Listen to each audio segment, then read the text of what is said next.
Idea Shop 6 continues to take shape as you budget $150 every 2 weeks for a year to outfit a full-on woodworking shop. With Paycheck 21 and your set-aside savings, purchase the second half of your lumber preparation duo, a planer. Working in combination with your jointer, you can now dress rough-cut lumber. That means you can purchase less expensive lumber in a wider variety of species and ensure it's flat and square. Paycheck 22 buys a pocket hole jig and the materials to build some base cabinets. The pocket hole jig makes quick work of building the carcasses and face frames.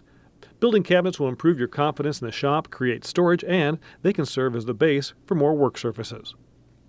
With Paycheck 23, buy some more lumber and plywood to build a set of wall-hung upper cabinets. Most of Paycheck 24 goes into savings, but spend a few bucks to make a wall-hung panel for storing frequently used items close at hand. So, with just 2 paychecks remaining, here's how Idea Shop 6 has progressed through 24 paychecks.